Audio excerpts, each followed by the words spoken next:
नाजरीन आदाब, आज हम अपने दर्शकों को एक ऐसी शख्सियत के साथ रूबरू कराने जा रहे हैं जिनका नाम है डॉक्टर नौहरा शेख।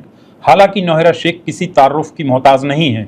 हम उनसे बातचीत का यह सिलसिला शुरू करें इसके पहले हम चंद बातें उनके बारे में अपने दर्शकों को बताना चाहते हैं। Doctor Nowhera Shaikh Heera group of companies की MD एवं CEO हैं। नौहरा शेख एक बिजनेस एंटरप्रेन्योर हैं जिनका कारोबार भारत के अलावा कई देशों में संचालित है।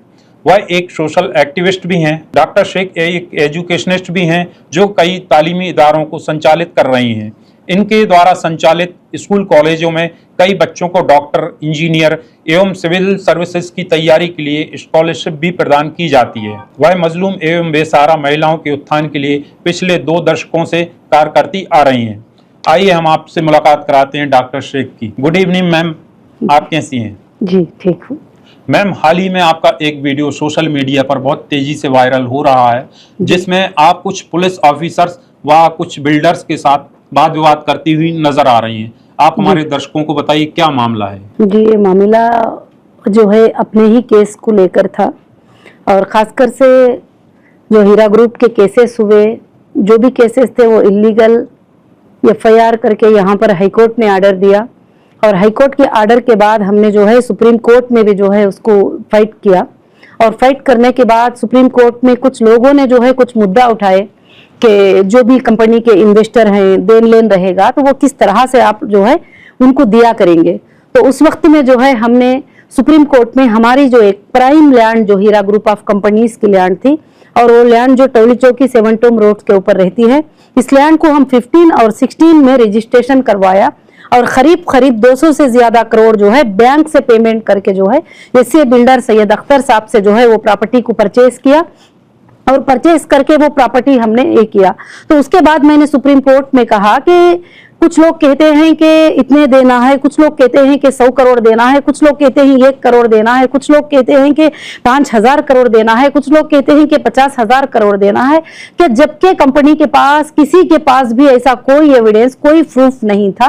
तो ये 29 जो भी लोग FIR करे थे उनको भी उतना पेमेंट कंपनी ने देना नहीं था। तो मैंने सुप्रीम कोर्ट को ये कहा है कि अगर देना लेने का मामला भी है तो हम जो है हमारे पास एक प्राइम लैंड है कंपनी की और उस लैंड को जो है मैं सेल करूंगी और सेल करके मैं डिपॉजिट कर दूंगी किसके पास? सुप्रीम कोर्ट के पास। और मैं उसके बाद जो है कि लैंड के जो भी पेमेंट आएंगे तो मैं जिसको भी लेना देना है, मेरे अंदर मेरे फैमिली है, जितना भी हीरा ग्रुप है आज भी मैं उनको मेरी फैमिली मानती हूँ, पहले भी मानती थी, आज भी मानती हूँ। तो मैंने कहा कि अगर उनको देना है तो मैं तो किसी बैंक को कर्जा नहीं हूँ, किसी आम इंसान को कर्जा नहीं हूँ, तो ये सेल करके जो है देंगे।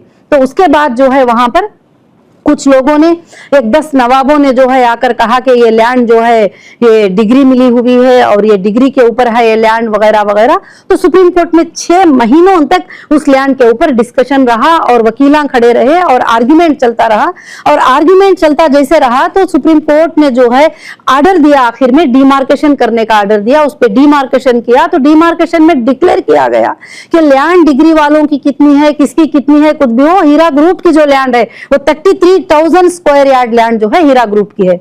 उसके बाद जज साहब ने जो है उसको सेल कर लेने का हमें परमिशन दे दिए। लैंड हमारे पोजीशन में थी, सब कुछ भी था। उसके बाद यहाँ पर जो है कुछ लोग उसके पीछे जो हड़पना चाहते थे, पहले से हीरा ग्रुप के ऊपर जो केसेस कराए, उनका मतलब ये नहीं था कि लोगों को इंसाफ दिला दे, लोगों को पेमेंट दिला दे, लोगों को ये कर दे। उनका मकसद ये था कि हीरा ग्रुप के इतने सौओं के हजारों करोड़ के प्रॉपर्टियों को हड़प लें और किसी ना किसी तरह से हड़प लें। अब देखिए, कंप्लेंटर जाके कंप्लेंट लिखता है कि मुझे जो है मैंने हीरा ग्रुप में ये पैसे इन्वेस्ट किया है और हीरा ग्रुप ऑफ कंपनीज ने मुझे 2 लाख रुपए देना है, 2,50,000 रुपए देना है वगैरह। मगर वहां पर पुलिस एक्ट लगा देती है, जो एक्ट दुनिया में किसी पर लगाना नहीं चाहिए वो भी लगा देती है, मतलब उसका कुछ मतलब नहीं है कंप्लेंट का वगैरह। तो ये तो मैं नहीं कहती हूँ, ये हाईकोर्ट ऑफ तेलंगाना ने डिक्लेयर करके ये सारे FIR इलीगल है करके बोल के डिक्लेयर किया। हाईकोर्ट का आर्डर हुआ तो वो आर्डर को लेकर जो है हमने सुप्रीम कोर्ट को गए। सुप्रीम कोर्ट ने आज वो आर्डर दे दिया। देने के बाद में जब मैं हमारी लैंड के ऊपर वहां पर मैं जाती हूँ तो वो लैंड के ऊपर जो है वहां पर मैं कॉल करती हूँ, 100 को पुलिस को कॉल करती हूँ कि यहाँ पर जो है मेरी लैंड के ऊपर ED के अटैचमेंट में है लैंड, इन्फोर्समेंट ऑफ डायरेक्टरेट नहीं है, 34,000 स्क्वायर यार्ड को भी अटैचमेंट किया है, 2019 में अटैच किया है। और अटैचमेंट जब किया था तो जो है कि कोई वहां पर बिल्डिंग नहीं थी, कुछ भी नहीं था, कुछ नहीं था। उसके बाद अटैचमेंट में होने के बाद भी वहां पर कई बिल्डिंग जो है बना दिए गए इलीगल, ना के परमिशन है, ना कोई अग्रीमेंट है, ना कोई सेल अग्रीमेंट है, ना कोई बनाने का अग्रीमेंट है, वहां पर बना दिए गए। और ईडी को भी हमने कई बार इसका कंप्लेंट किया है कि आपके अटैचमेंट में जो है इतनी प्रॉपर्टी पर इंक्रोचमेंट हुआ है, आप इसके ऊपर ध्यान दें करें। तो उसके बाद फिर हम जाते हैं, इस तरह से आने के बाद भी वहां पर जो है जुल्म करते हैं, पुलिस आती है, हटा देती है, अपने सिक्योरिटीज को हटा देती है वहां से। और जो भी लोग वहां पर थोड़ा गुंडा टाइप के लोग होते हैं, जमीनों को कब्जा करने वाले होते हैं, वो लोग जब उधर आते हैं तो मैं खुद वहां जाती हूँ। मैं जब 100 को कॉल करती हूँ तो पुलिस आके कहती है मैडम तुमने ट्रेसपास कर दिया। मैं बोली लैंड मेरी है, डॉक्यूमेंट्स मेरे पास है, आपको चाहिए तो वीडियो भी बता सकती हूँ कि डॉक्यूमेंट्स मेरे पास ही, लैंड मेरी है, मैं कैसे ट्रेसपासर होती हूँ। वहां एक चाय बेचने वाला बंदा आकर मेरे सामने खड़ता है तो कहता है कि ये मेरी लैंड है, मैं यहाँ पर हूँ। तो मैं बोलती हूँ उसके पास क्या डॉक्यूमेंट्स है, आप पूछिए, थोड़ा चेक करिए। तो कहते हैं कि नहीं उसके पास कोई डॉक्यूमेंट्स नहीं, मगर उन्हें खड़ा है ना वहां पर, यानी जो भी जैसा भी खड़ा रहेगा तो वो उसकी तरह की है। तो ऐसी चीजें जो है काफी चीजें चल रहे थे। फिर उसके बाद वहां पर पुलिस आकर कहती है कि आप लोग नहीं आएंगे क्योंकि ईडी के अटैचमेंट में है, जबकि सुप्रीम कोर्ट ने पूरा ऑर्डर कर दिया, जज साहब ने पूरा ऑर्डर कर दिया उसके लिए, सेल के लिए कि सेल करें। सबसे पहला मसला जो है इन्वेस्टर का है, तो वहां पर सुप्रीम कोर्ट का मुद्दा भी, हमारा मुद्दा भी क्लियर है कि पहले हमारी फैमिली को, हमारे मेंबर को, हीरा ग्रुप के मेंबर को जो है कि पेमेंट क्लियर हो जाए। और पूरा हीरा ग्रुप जानता है कि सिर्फ एक प्रॉपर्टी अगर वो सेल हो जाएगी तो सब लोगों के मसले, जिनके भी देन लेन के मसले हैं, वो टोटल के टोटल मसले जो है इंशाल्लाह क्लियर हो जाएंगे अल्लाह के फजलो करम से। तो यहाँ पर मुद्दा बहुत अच्छे से समझ में आता है कि ये लोगों ने जो ये प्रोपेगेंडा किया था, ये जो बदनामियां किए थे, इन प्रॉपर्टियों की वजह से किए थे, ये पैसों को हड़पने की वजह से किए थे, इलीगल हमारे चीजों को लेने की वजह से किए थे। तो ये सुप्रीम कोर्ट का ये करते हैं। तो आज जो है कुछ पुलिस डिपार्टमेंट को भी हाथ में लेकर, उनको मिला लेकर जो है हाईकोर्ट ऑफ तेलंगाना में मैं जाती हूँ और मैं कहती हूँ कि इतनी मेरी प्रॉपर्टी है, as per supreme court order जो है, डिमार्केशन हुई मेरी ऑर्डर है, ये प्रॉपर्टी है।